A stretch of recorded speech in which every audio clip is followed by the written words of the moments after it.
There's no fund that is dedicated for waste management. So definitely there's going to be problems. You are justified to say that if you don't pay us, we will not continue to work.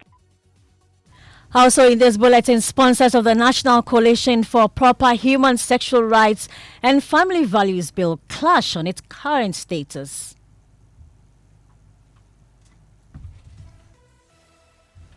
More as a co-sponsor threatens to give up his parliamentary career if the bill is not passed.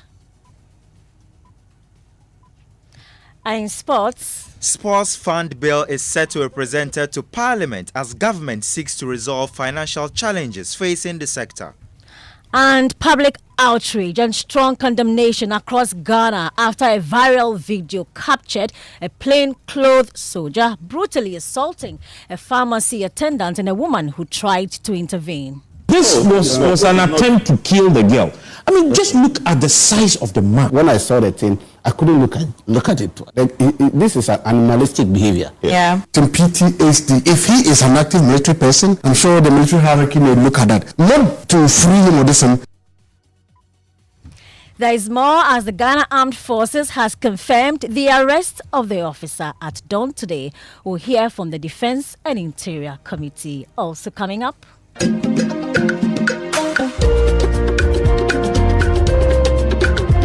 Well, the Ghana National College is in a comfortable lead as it requires just a few points to secure a semi-final slot at the ongoing NSMQ. With the same preamble, Ghana National produce multi-fruited or multi-flowered plants. These and more with me, Hannah Odame. Thanks for choosing Joy News. We are independent, fearless, and credible.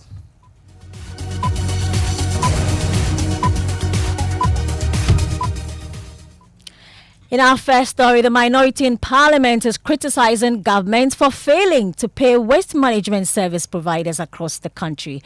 Ranking member on the Sanitation and Water Resources Committee, Marfo Ahinkra, accuses government of diverting funds meant for sanitation to address energy sector challenges. Members of the Environmental Service Providers Association, ESPA, issued a 7th November ultimatum at a news conference yesterday. The Executive Secretary of the Association, Ama Enchu, warned continued inaction could cause a crisis in the country. ESPA is therefore calling for urgent government intervention to address the mounting operational and financial distress confronting our members. ESPA has engaged with the Ministry of Local Government, Chieftaincy and Religious Affairs, as well as all relevant parliamentary select committees to facilitate payment of our members. Unfortunately, these efforts have yielded little progress. However, we call on the government to, as a matter of urgency, make payments to avoid a shutdown by the 7th November 2025.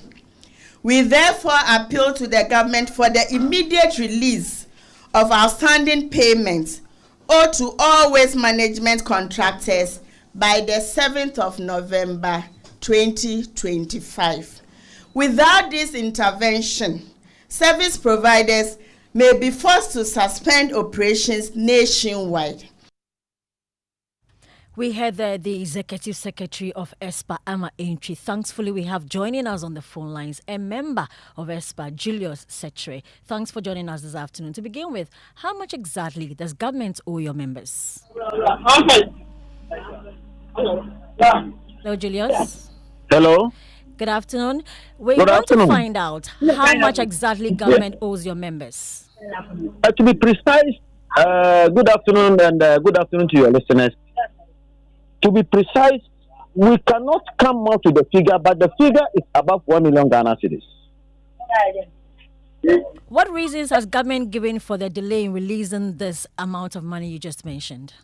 So now, government always continue to promise payment, and the payment doesn't come. With all consultation with stakeholders, our sector minister, we've been to him, we've written letters to him, letters that were sent from landfill sites, were copies were given to them, and up to today, there's nothing coming.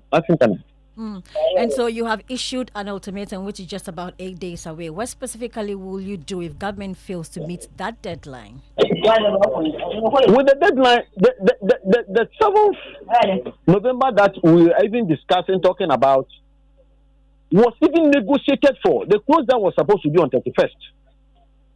Was supposed to be on 31st October. So we had to negotiate with landfill sites for them to extend to 7th November. So that is the maximum they can do for us. That's the maximum. So if government doesn't pay that money, it means that there's going to be a total shutdown in the whole country. What will be the scale of that sanitation in crisis that you're talking about? The scale? Exactly, sir.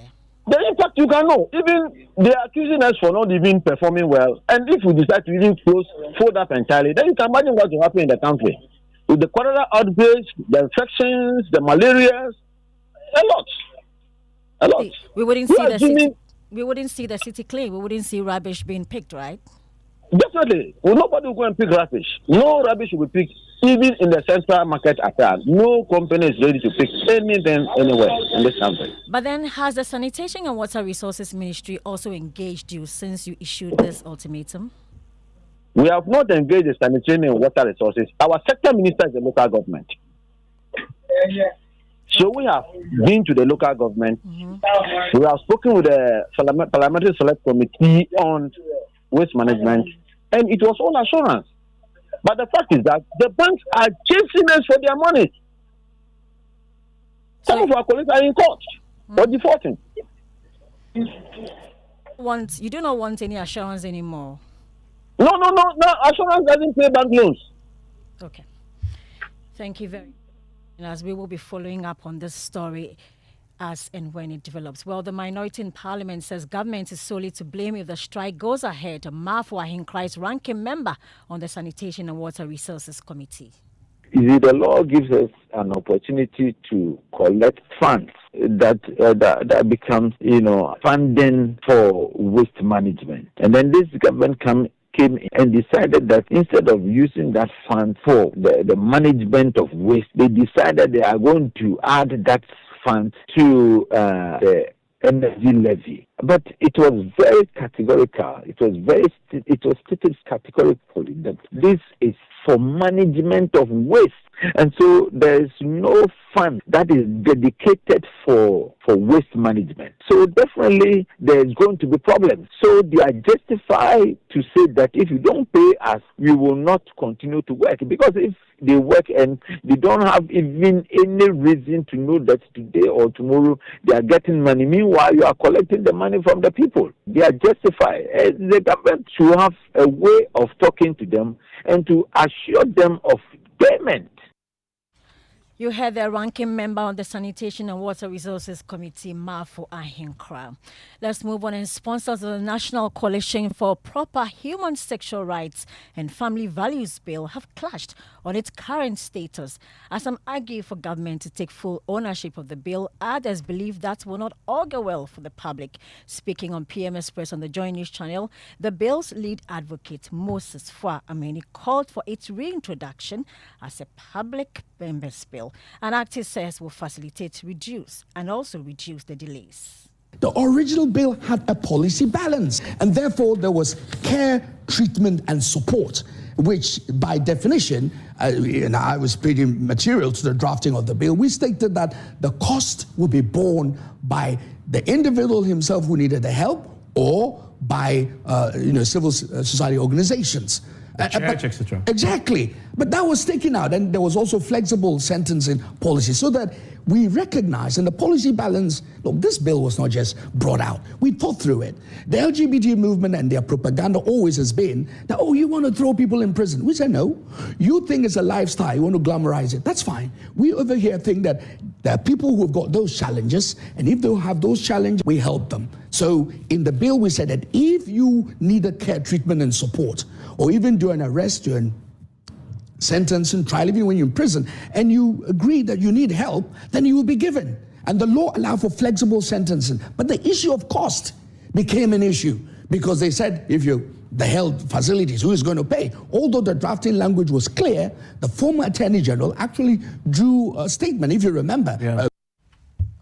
Well, co-sponsor of the bill, Tia Kabiru, says he will oppose any attempt by government to take over the bill. His view was sharply disagreed by his fellow co-sponsor, Emmanuel Bejua. Take a listen. And I don't see why government owning the bill will change anything. At the end of the day, once it's passed as public law, the government would have to enforce that public law. And it doesn't conflict, it doesn't contravene, it doesn't, infringe on Article 108 of the Constitution. Then the president is not bound, is not obliged that he must, at all costs, sign the bill.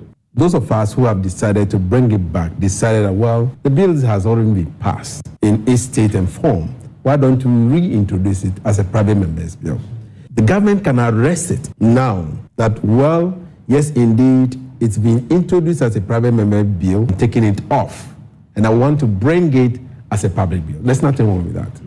In fact, I would prefer that it will become a public bill. When it is a public bill, you take away all the politics about it. Currently, there's politics around it. And then Emmanuel Bejua also noted he's ready to give up his parliamentary seat if the bill is not passed. I am surprised that the same minority leader today will stand in front of everybody in parliament advocating for this bill. So what kind of double tongue is this? No, okay, so let me explain. He then goes ahead to say, make it. If it's not assented to that, so it's not principle. Yeah, exactly. I am principled that this bill, I will continue to be part of it. If it's not assented to, I will not come back to parliament. I told my colleagues. Let's move to other stories. There is public outrage and strong condemnation across Ghana after a viral video captured a plainclothes soldier brutally assaulting a pharmacy attendant and a woman who tried to intervene. The incident, which occurred around 6:30 p.m. yesterday, shows the soldier storming into the pharmacy in a fit of rage after being denied a refund for medicine he had returned. The confrontation quickly turned violent, with the soldier physically attacking the attendant and shoving a woman aside as he pleaded with him to stop. The Ghana Armed Forces has confirmed the arrest of the officer at dawn today. In a statement signed by the Ghana Armed Forces, the military said the suspect is assisting with investigations, while the victims, who have since received medical care, are also cooperating with investigations. Maxwell Agbagba of our security desk has been studying the CCTV footage of the attack and has more in this report. In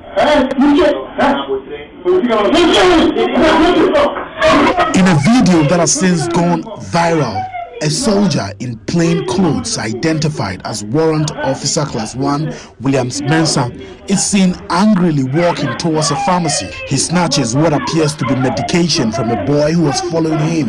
His first words are to inquire about what the pharmacy attendant had said. Moments later, he begins demanding a refund.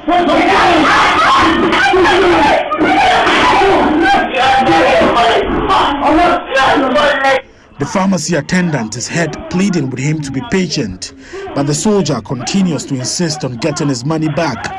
A woman standing inside the shop also tries to calm him down, but he pushes her aside.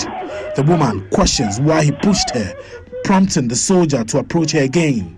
When she attempts to film the incident, he strikes her twice in the face and once on her body. Williams Mensah then turns his attention back to the pharmacy attendant, repeatedly hitting him about 8 times on the face, stomach, and other parts of his body, all while demanding his money. According to sources, WO1 Mensah had sent his son to purchase medication worth 65 cedis. However, upon realizing that he did not want the brand that he got, he asked that it be returned for a refund. The pharmacy, however, reportedly explained that medicines sold are non-refundable, a policy that allegedly triggered the assault.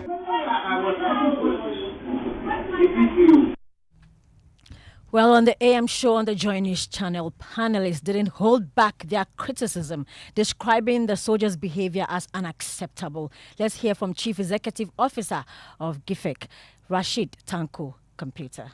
It speaks for itself. Yes.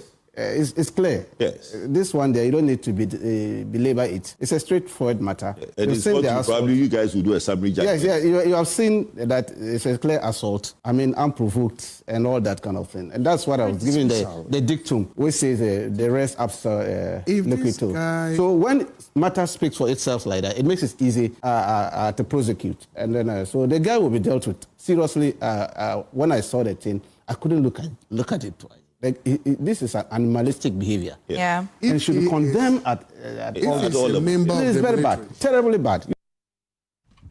Political science lecturer at the University of Ghana, Dr. Joshua Zato, said while post-traumatic stress disorder, PTSD, may sometimes influence violent behavior, it cannot serve as a justification for such brutality.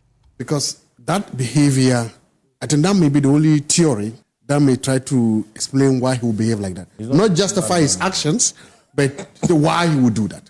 In PTSD, if he is an active military person, I'm sure the military hierarchy may look at that. Not to free him or this one, but to see how probably they can help. Yes, and then if possible, to see how they can help others who might be suffering. Because if you look at the militaries, especially in the US, the big militaries, so they have a lot of them suffering PTSD and other things. Some of them undiagnosed. They carry it for a very long time. So I want to believe that if he is then I think they may want to look at that because they will deal with it, but they also just want to study that to understand, is that what it is? And if possible, how many of them are still there in order to curtail future occurrences by some other people? Well, Maxwell Akbagba is with me in the studio to tell us more about the statements from the Ghana Armed Forces. Let us in, Maxwell. Well, it says the Ghana Armed Forces has arrested a soldier seen in a viral video and platforms assaulting a drugstore attendant and a female customer on Wednesday, 29 October 2025 at a pharmacy in Burma camp.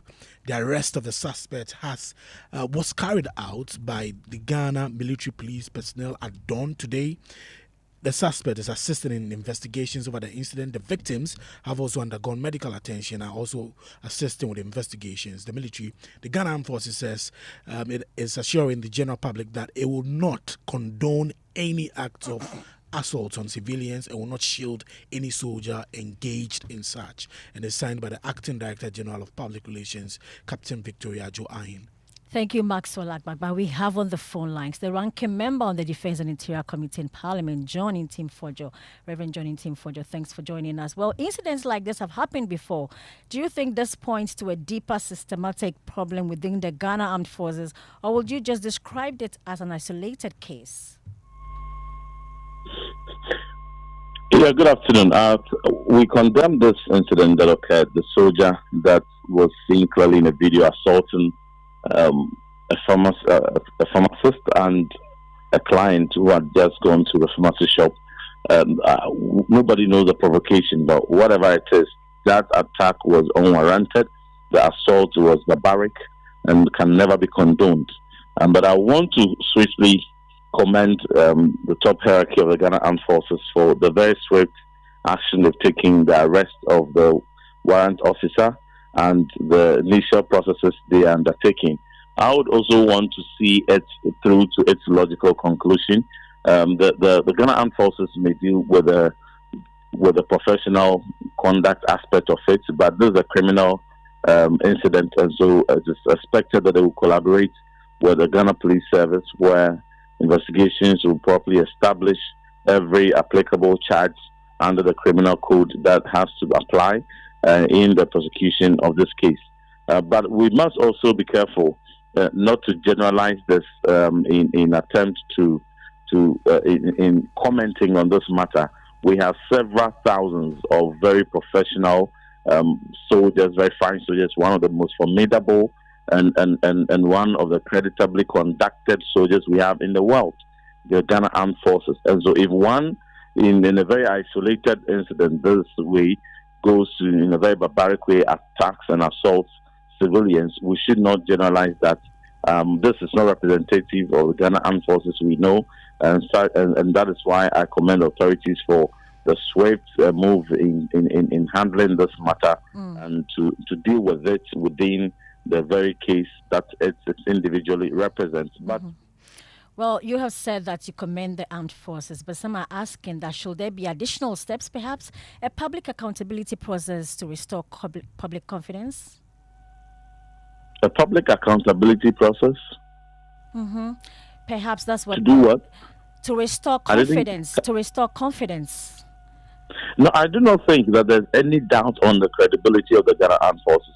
And it would be most unfair for anybody to suggest that there is some doubt on the credibility of the Ghana Armed Forces because of this isolated incident. This is an individual who has gone overboard, who has conducted himself in a criminal manner, who will face the law. He could have been any other profession. He could have been any other, from any walk of life. I mean, crime is crime. Crime knows no profession. Crime knows no uniform. And so let us look at it in that sense, and not to rope in the entire Ghana Armed Forces in an attempt to discredit them, because we have several thousands of Ghanaian soldiers who have always professionally conducted themselves, who have discharged their mandates creditably in safeguarding the territorial integrity of our country, who have so related with civilians in a very professional manner, who have supported the peace and security of this country. So it would be most unfair to use one man's inaction and criminal behavior to suggest a reputation for the rest of the fine soldiers. Okay. Thank you so very much for your time on the Midday News, Reverend John Timfojo. He's a ranking member on the Defense and Interior Committee. Let's take a short break here. When we come back, we'll go to the camp of an NSMQ. With the same preamble, Ghana National.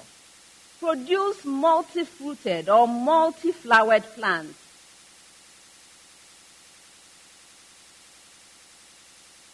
Ransford? True. Yes. Don't be surprised I smile showing my beautiful white teeth because I don't have cavity thanks to Kel Charcoal Toothpaste for its natural charcoal properties. In fact, we are like twins. I can't go without my Kel Charcoal Toothpaste. That be why I dey use Kel Charcoal Toothpaste morning and night when I dey go bed safe. It dey make my teeth white when it dey comot every scent from my mouth inside. My confidence level dey go up, so I dey show my 32 teeth all. Introducing the Kel Charcoal Toothpaste, formulated with activated bamboo charcoal powder, ensures whiter teeth and removes bad breath. The strong natural property of the activated bamboo charcoal removes bacteria, absorbs surface stains on our teeth caused by coffee, wines, and tobacco. Welcome, Kel Charcoal Toothpaste. Kel Charcoal Toothpaste, Sankofa Yenchi. Kel, happy smile. This advert is FDA approved.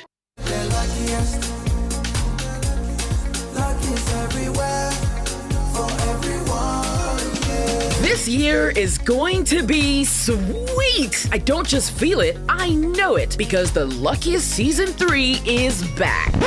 And I'm about to show you how to grab your golden ticket. Just dial *712# and follow the prompts to purchase your ticket. Or go to theluckiestafrica.com, hit community tickets, and pick your lucky number. Or let the system do its magic. Choose how much you want to spend from 1 to 5,000 Ghana cedis. You can even buy a ticket for someone else. Be someone's hero. Payment? Easy. Mobile money in Ghana or card if you're international. One ticket can turn 1 CD into 500 times more. That's maths we love. Or your community go win 10 times more. So let's get lucky together, because luck is everywhere.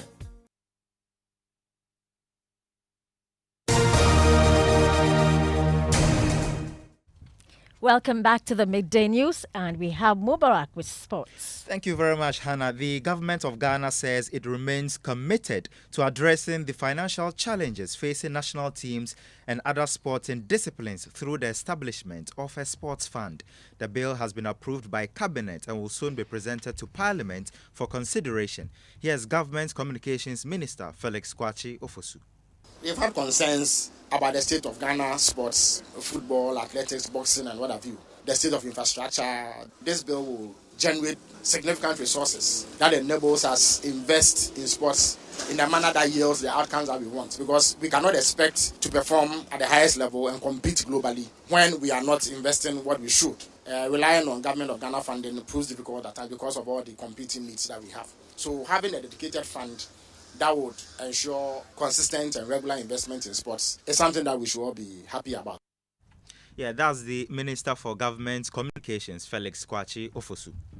Thank you very much for sports. The Food and Drugs Authority says it has uncovered dangerously high levels of lead, cadmium, mercury, and other heavy metals in food products such as cereal mix, commonly known as Tom Brown, bentonite clay, known as Chile, and turmeric, sold in major markets in Northeast region. The discovery follows months of a nationwide survey conducted after a joint Ghana Health Service and UNICEF report revealed alarming levels of lead in the blood sample of children under 5 years across the northern, middle, and southern zones of the country. Let's hear more from our regional correspondent, Ilyasu Tanko.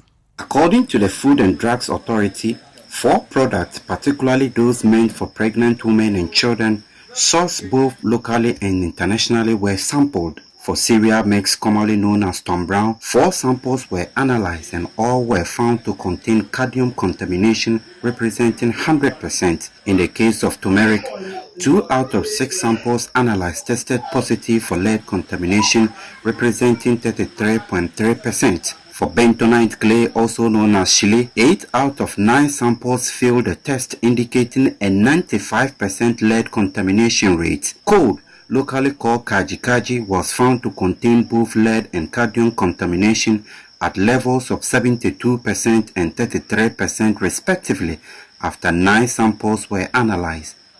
The survey findings were presented to producers and retailers of these products from across the region at a meeting held in the regional capital, Nalerico. Speaking to Joy News, Dr. Emmanuel Chermantin Amoa, health specialist at UNICEF Ghana, explained the basis for the survey. UNICEF became interested because about 2 to 3 years ago, we, together with Ghana Health Service, POF, and other partners, did a blood survey of children under 5 in 3 major zones of Ghana, the northern sector, middle, and southern. And we realized that if you took 2 children, 1 out of the 2 had high levels of lead in their blood. So that's what prompted us that, is this what is happening? Let's go further and see why our children are getting these high levels. And we realized, children, they use everyday products, they use the food. Sometimes is food that children use. Some areas to when children are born, they apply this koli or kaji. So let's pick these products. Also, ayilo, when many women are pregnant, they eat the foreign castle, they eat the ayilo. So all these things informed us to select this product, and then together with FDA did a nationwide survey, and today we are happy that the results are out, and now at least we know the areas to look out for. And that's Ilyasu Tanko's report there. There's been a miraculous turnaround for Mankraso Senior High School. They have beaten the Ghana National Senior High School and the St. Thomas Aquinas Senior High School in the ongoing National Science and Maths Quiz. And who best to tell us more about it than Adubia Sai, who's in the studio? Hannah, personally, let me start by registering that my heart is broken because I'm in Nana. I attended National and then anyway. So Mankraso, this is their first appearance in the national stage of the National Science and Maths Quiz. Whoa. And they've done so well because they took their time, precision was on point, everything was on point. So what happened was that Ghana National College was leading as at round 1, they led in round 2, and when it came to round 3, all 3 schools were at neck and neck with the same mark of 16. And then came round 4, Mankraso was kind of in third wing, then they'll come in second place. Then so they were battling with St. Thomas Aquinas for second position. And National thought they were in the comfortable lead. Then came the riddles. Mankraso answered 2 or 3 riddles right, and then they have won the contest and have made it to the semi-final stage for the first time ever. They won with 32 points. National followed with 29, and St. Thomas Aquinas got 26. So they are the number 1 on the trends this afternoon. And that's just 3 points. Well, it's not just when it comes it's to not just. I mean, you can tell it was difficult because look at the points they are all ending with. It wasn't easy, but congratulations to Mankraso. So they've done so well. What happens to Evans? That's a good thing we should be asking. But I'll take just one comment from Ike. He says people were underrating the quote small schools. Brace yourself for more surprises. So we are looking forward. So perhaps if you tell us yes, more. it's true. This time we are seeing a lot of surprises. Schools losing their seats, and excuse me, the small schools are doing very well. Thank you, Adobia. And Adobia is on the field. She'll bring us more on the National Science and Maths quiz. Thanks so much for choosing us this afternoon. I am Hannah Odame. Please log on to myjoyonline.com. There's more news. Pastor Mensa Otabel comes up next.